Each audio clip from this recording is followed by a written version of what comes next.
Hello, I'm Trevor Peterson. I'm the chair of the ESLO Teamwork Committee, and I have been asked to present some information on the assessment we did this last academic year, 2019-2020. Since we're not meeting in person for convocation, I'm doing this, asked to create a video and do this remotely. So hopefully I can still present the important content, and you'll definitely have a chance to ask any questions by reaching out to me directly, or anyone on the Teamwork Committee. We can talk with you about any ideas, suggestions, or questions you may have about the data. Our Teamwork Committee consists of myself, Josie Hedspeth, Kevin Brown, Don Lee, and Don McDonnell. They've been a great team to work with this last year. So we conducted a variety of different assessment, or used a variety of different assessment methods this last year to collect data on how we're doing, and hopefully to glean some meaningful results that will inform improvements in our classrooms. So the first assessment we did was a student survey through Qualtrics. It was just a 19-question survey. The questions were drawn from the ESLO Teamwork rubric, and there's basically 7 domains that this survey asked about, including identifying and achieving goals, assuming roles and responsibilities, communicating effectively, reconciling disagreements, contributing appropriately, developing strategies for effective action, adjusting for differences. So some of the main areas that tend to lead to effective teamwork. For the student survey, we used a Likert type scale from 1 to 4, and then there's non-applicable after that. So 1 was strongly disagree, and then 4 was strongly agree, and then I'll show you the kind of how we define those. If they put NA, then we kind of eliminated that from the data. So students basically were asked to rate honestly how their groups functioned, their teams functioned throughout the term. These were administered in classes where there was some component of group or teamwork. It was in fall, winter, and spring, a variety of different terms. Was when these classes were tagged. There were about over 400 students who participated. Some of the data you'll see is lower than that, just because when there was non-applicable or NA, we eliminated that from the data set. So we'll quickly review the answer key. So this was the key they were to use. So strongly disagree meant your group rarely achieved objectives in this area, and usually the group struggled. Regular instructor involvement was necessary. Disagree was your group sometimes achieved objectives in this area, but often had times that they did not. Agree was your group usually achieved objectives in this area, but occasionally at times when they did not. Strongly agree was your group almost always achieved objectives in this area, and basically no instructor support was needed. So, hands off, they knew what they were doing, they could figure it out on their own. And then again, NA was not applicable. So here are the results. I'm gonna have to move myself off the screen so I can see these. And so for each of these 19 questions, here's the mean, standard deviation, the n size. And again, you can see those vary based on removing data that was not applicable. So I've highlighted in green some of the areas where the means were a little bit higher, and then in red, some of the scores that were the lowest. So kind of quickly go through these. So some of the areas of strength were things like all team members shared a common objective purpose and group achieved goal. So that was one of the highest means, or the highest mean. There's of course some standard deviations there, show some spreading of these scores, but on average, that was one of the highest ones. So most teams appear to be able to understand what their objective is and kind of achieve some purpose that they're trying to accomplish, which was great. The second highest score was realistic, prioritized, and measurable goals were agreed upon and documented by your group. So it's good that was deemed to be something that happened very regularly by students in the groups they worked in. The next highest was most members attended all meetings. So I'm glad to see that's happening. And then we had a tie for the next 3. Members moved team towards the goal by giving and seeking information or opinions and assessing ideas and arguments critically. And then down here, you can see 18 and 19. Group reached consensus on decisions and produced detailed plans for actions. And then members always recognized and adapted to differences in the background and communication style of other group members. So that was great to see them adjusting for differences and using those differences as a strength. I'm not going to go over all of these. These slides should become available for you to look at more closely.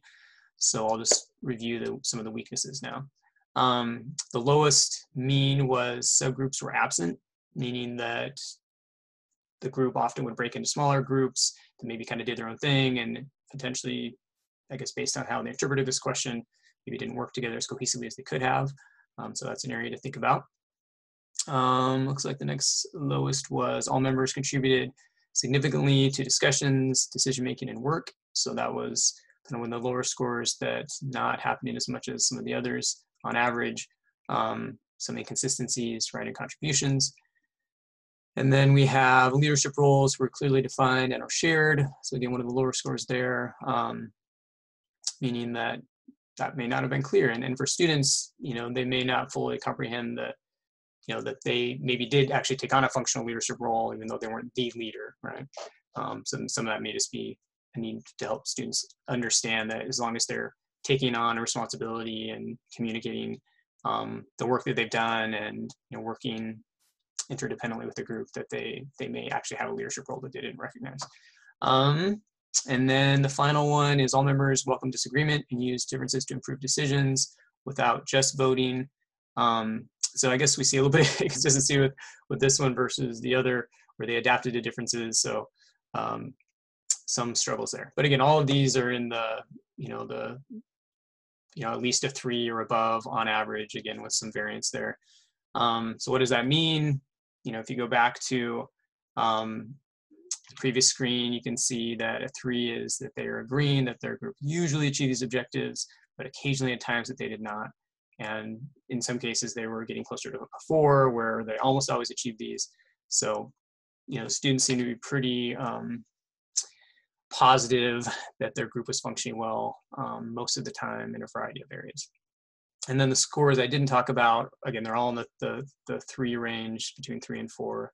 And so on average,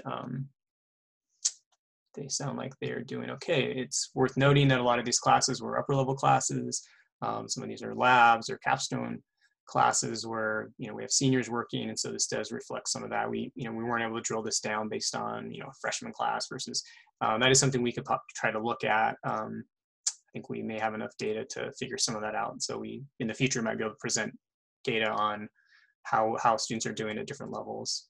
This is just all the data we had combined. So I guess over here you can see, you know, some of these questions that had lower n sizes were deemed not applicable, like subgroups are absent, not applicable for many students. You can also see some of these where there was a larger standard deviation. So that might be worth thinking about why that might exist or why students perceive things in that way. Okay, we're gonna keep moving. So the next survey we did was for instructors of these same classes. While we had over 400 students who participated, we had 21 classes that participated. There's a few of those where it was the same professor that taught a couple different classes. And so they would assess all the different groups within that same class. And they used a very similar rubric. It was more of a spreadsheet to simplify and make it more timely. Asking about the same 7 domains that we just referred to.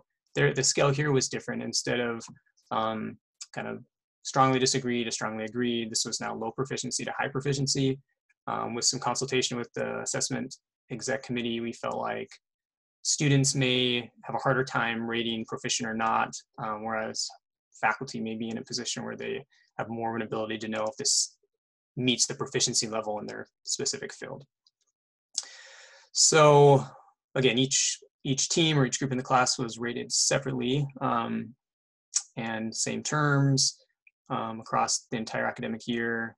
I already mentioned 21 different classes, and again, the NA responses were removed. So here's the answer key. Low proficiency was group rarely achieved objectives in this area, and usually group struggled. So really, you know, kind of similar content here, just kind of changing the titles a little bit. You know, high proficiency group almost always achieved objectives in this area. No instructor support was needed. So not that different.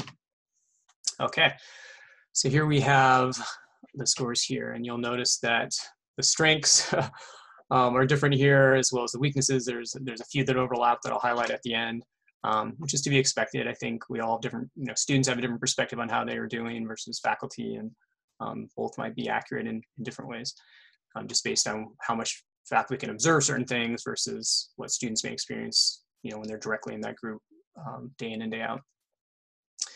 So we'll start with the strengths. So the top strength based on mean was leadership roles were clearly defined and are shared. So it's interesting, right? In this case, faculty felt like, they were seeing that students were taking on different functional leadership roles and they understood how they could contribute. Next was most members attended all meetings. So that was, if I remember right, consistent with the students reporting that as well, that students were actually showing up when they had meeting times. Members supported and encouraged each other and communicated patterns, created a positive environment that motivated the team and built unity and trust. So that's a very positive thing that faculty noticed. Kind of tied with that was subgroups were absent. So interesting there. And then members always recognized and adapted to differences in the background and communication style of other group members. And that was consistent with what students also recognized. So the subgroups were absent one, I think we can see the difference where a faculty member may not know that that had occurred, whereas a student in the group may realize that the group kind of broke up a bit and kind of different people started to do their own thing or maybe weren't getting along as well. So that might explain that difference. Okay, so moving on to weaknesses. The lowest mean here was members consistently and effectively fulfilled roles and responsibilities. So that was noticed by faculty. And then we have, next is group shared a clear set of norms and expectations for results. So faculty who are maybe evaluating those results may have noticed that there were some inconsistencies, or maybe students expressed frustration to them for having a different idea of what this should look like in the end, or how well it should be done, things like that. And then we have kind of tied here, our members were motivated and assignments were completed in a timely manner. All members contributed significantly to discussions, decision-making, and work. And we also saw that number 10 show up as a weakness based on the student's perspective too.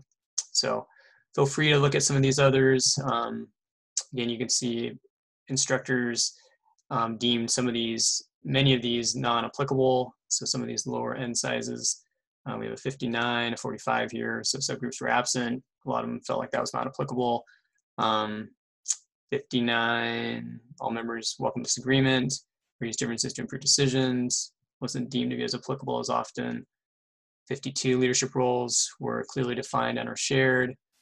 So, that may indicate that how the project was set up, the faculty didn't see that that was as necessary, and so deemed it not applicable. Whereas others may have designed a project where that was clearly expected, and maybe students were even reporting back on the leadership roles they took on, or some of these other factors.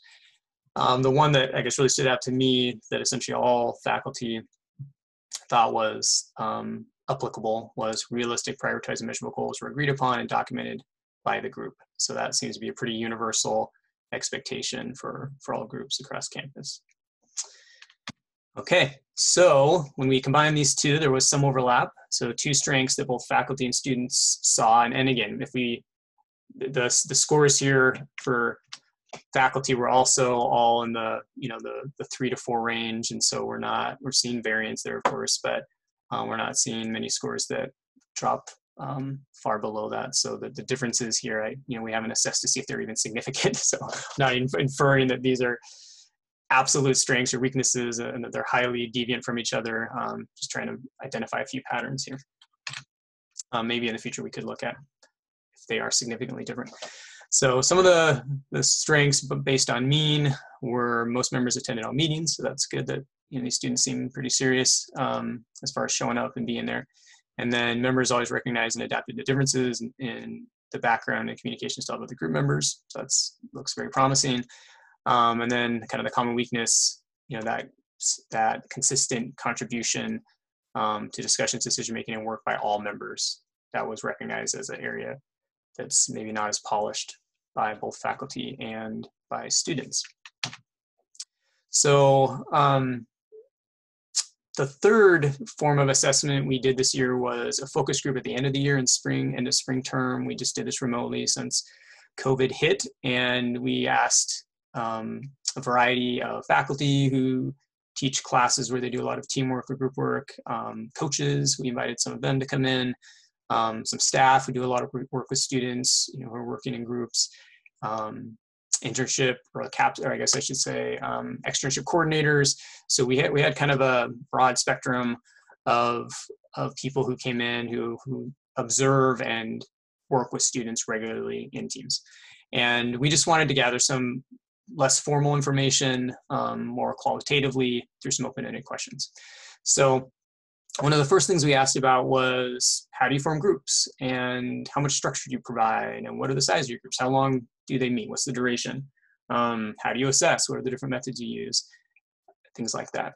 Do you dismiss, students from groups? And this was really enlightening, and we gained a lot of valuable information, some great ideas that we're sharing at the CCT OTIT conference, at the poster session. And so some of this, again, we're thanking all those who came to this focus group for sharing such great ideas. We noticed there was a lot of variance, right, which is to be expected. Students, how groups were formed. In some cases, they just were self-selected. Students got to pick who they wanted in the group. Other times it was done completely random, so they had no choice, maybe based on the alphabet.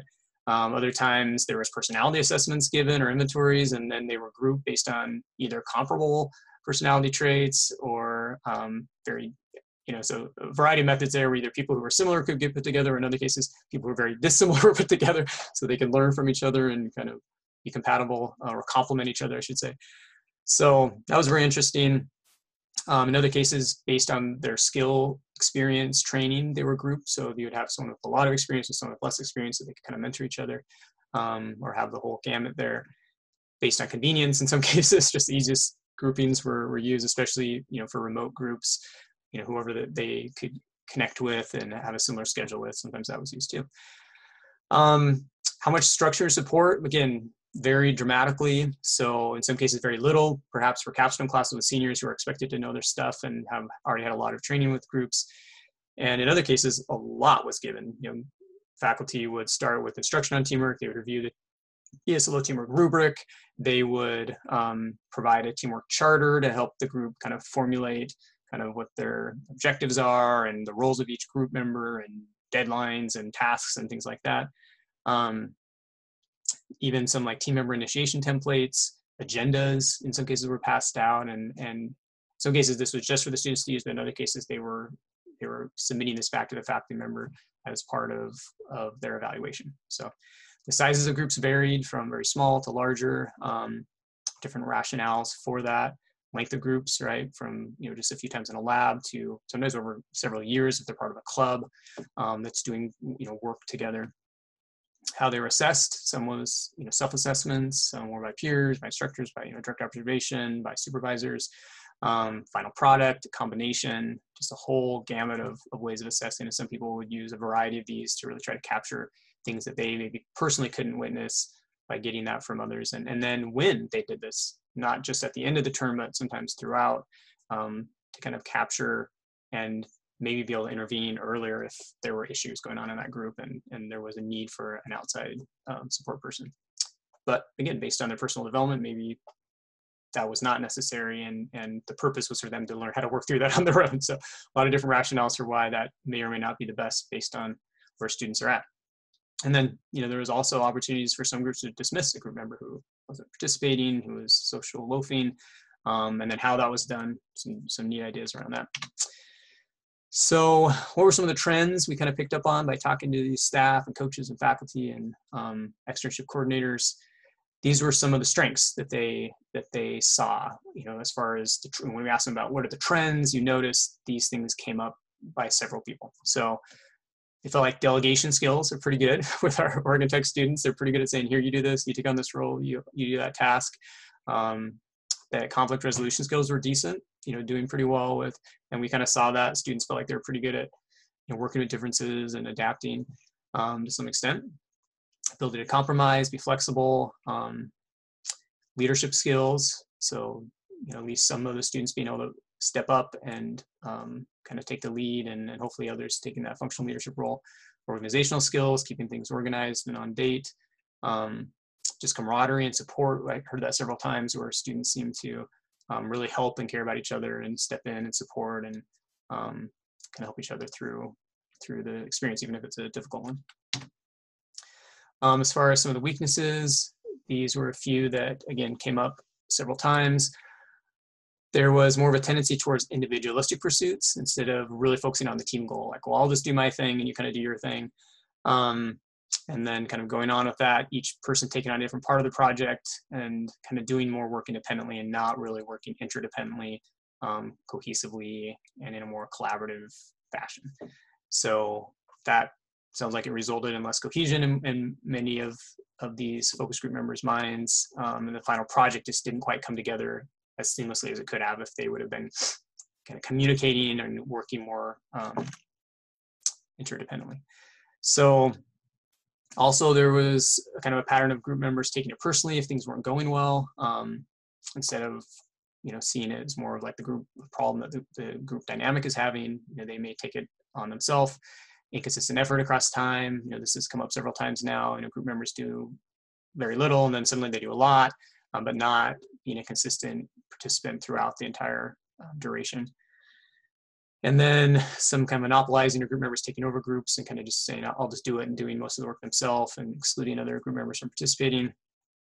And then some group members just kind of, perhaps because of that, pulling back and social loafing and saying, well, just do it and I'll be here watching and step in as necessary. But so those are a few of the trends that were mentioned from these focus groups as well. So I wanted to end, I don't want to take up too much of your time, with just some questions, right, that we can ask ourselves as we're trying to implement best practices with teamwork. And again, we'll talk more about that at the CCT conference, which I think will be recorded. But some things to ask, right? When we have a class where we're doing team or group work or have a team project, are we providing instruction that's relevant to the field we're in related to teamwork? This might be helpful, right? Even for upper level classes, to provide a refresher or some new or unique or very catered instruction based on, this is really how teams work in this specific field, and these are the important qualities that team members need to have, and these are some of the unique ways that teams work and how it's different from other types of teams in other places. This conversation could be really valuable. And then what are some of those specific skills that you're looking for? Reviewing the Oregon Tech teamwork rubric could be really valuable, right? That they've seen this already in Speech 321, small group and team class, and so this helps you remember what they should know how to do and helps them remember what they've already learned, and hopefully will help them translate that into your class. Or into our class. So this is a great thing to talk about, give them a copy of if they don't have it, and potentially use as part of your assessment or evaluation of them. So that will also help with clear expectations. This is variable, right? Some faculty may really want it to be hands-off, just do your own thing, and I'm really just looking for a final product that's good. Other faculty it may be beneficial to have clear expectations on other parts of what's valuable, how you want them to engage with each other. If you want them to do a charter, to use an agenda, to really model some of the best practices, will help them hopefully in their careers down the road too. And then the next question is, are we intentional about how we form groups? Is there a reason? Do we have a rationale for why we let them self-select, or why we do a personality inventory assessment and then group them? Because that will help them, learn to communicate perhaps with people who have different perspectives or different ways of operating. Right? Do we do things more than just, convenience? There may be more benefit if we are thoughtful about that, and it sounds like many faculty really are, and I've been really impressed by that. Also, do we have a rationale for the size of the groups? Right? Do we just say, we'll just do 4 always, or in some cases, do we want it small because that will help students to have even more involvement, to have even a more significant, leadership role, and to maybe have to have multifaceted roles and tasks within that group, or do we want it to be larger so they can experience a different type of group dynamic where they're having to deal with a lot of different personalities, and it's even harder to maybe delegate in order to create even, teams within the team to get different tasks done, and then have to come back, because we're trying to model something perhaps in the field that we're in. So just being thoughtful about that. Another question is, are we really thoughtful about how long the teams work together, right? So very short amounts of time, it's really hard to develop, much of a team.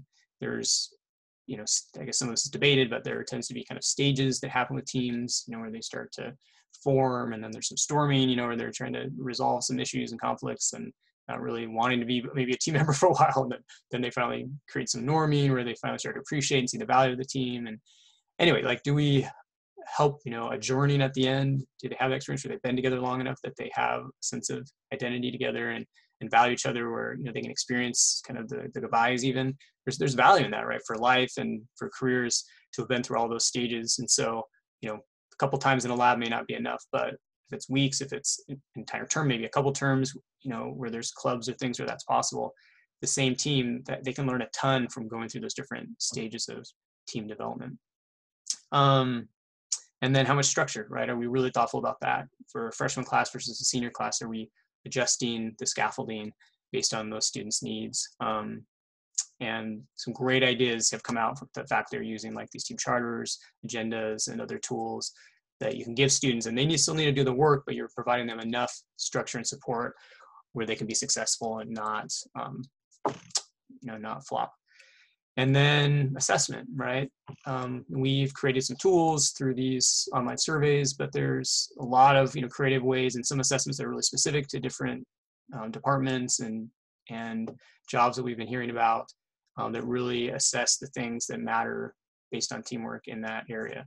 And so being thoughtful about that and when we assess, right? Is it just at the end of the term, or are we really observing and assessing throughout and giving feedback throughout, right? So corrections can be made all along the way, and it's not just a final grade, so that they can, you know, hopefully, ideally learn more as and make adjustments throughout the term or the 2 terms or the entire year if it's a club.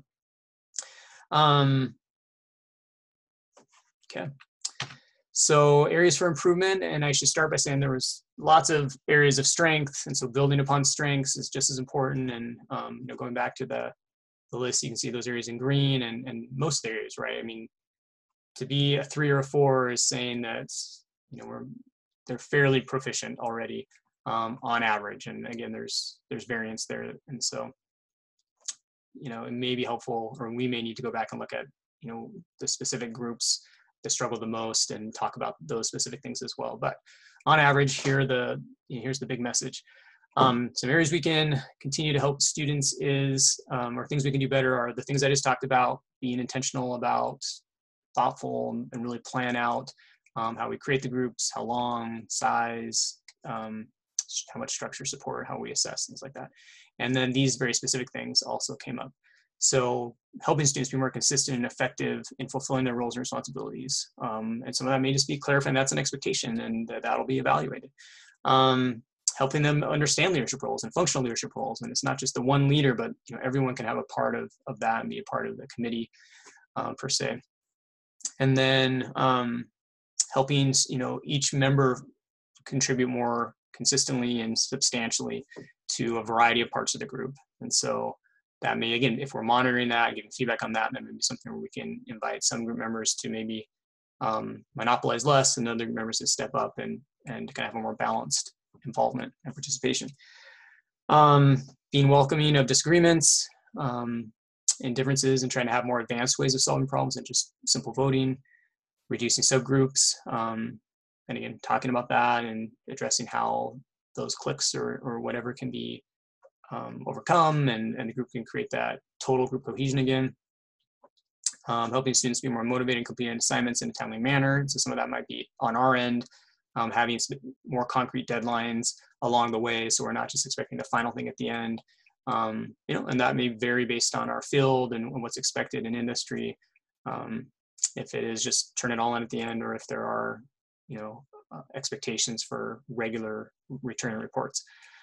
And then finally, group sharing a clear set of norms and expectations for results. So, you know, this could be part of that early charter, where those specific expectations for results could be written down by the team members and discussed and agreed upon, and then submitted back to the faculty, especially if this is kind of younger students who may need that added structure. So this first set of areas for improvement came from the surveys, and this final group came from the focus groups. So we already talked about these, but I'll just review them real quick. So other areas we can support students in: are focusing more on the team goals instead of just doing individual work, and helping them understand the value of that and providing a rationale for that.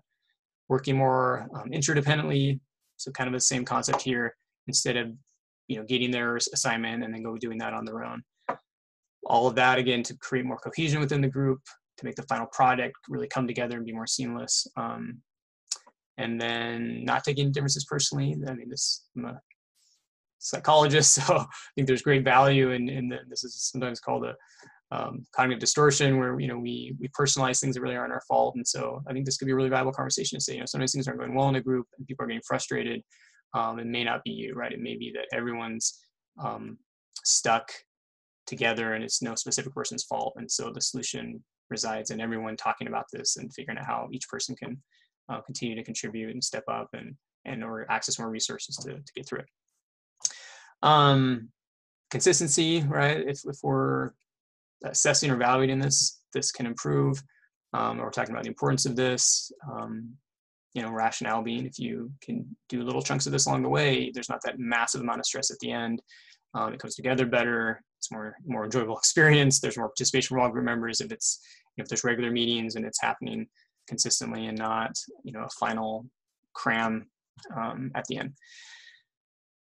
Avoiding monopolizing and one person just doing it all. And so this could be, again, part of how you assess or evaluate that it needs to be more contribution from more group members, and that is somehow evaluated too. And then reducing engagement and social loafing. I think that can kind of be addressed by the previous one too, of having expectations there and potential rewards or consequences based on each group member being actively engaged. So that is the final slide. If you have any questions at all, reach out to me. I'm happy to talk about this data, and we are just kind of analyzing it, and so there will definitely be opportunities to try to drill it down a little more or do some creative things, trying to answer more questions about it. And we're looking for additional ways, down the road to assess and get meaningful, substantive data that can help us make improvements. We hope that some of the things we've talked about today will create some insights or create epiphanies where we can say, oh, I never thought about doing that, but I think that would really improve my the team projects that I supervise, and that some of these areas of weakness we can all just put a little more effort into to improve. And related to other things we're doing, they may not really be that big of a weakness again, but definitely areas that we can be thoughtful about and intentional about. So thank you so much for listening, and I look forward to talking to you soon.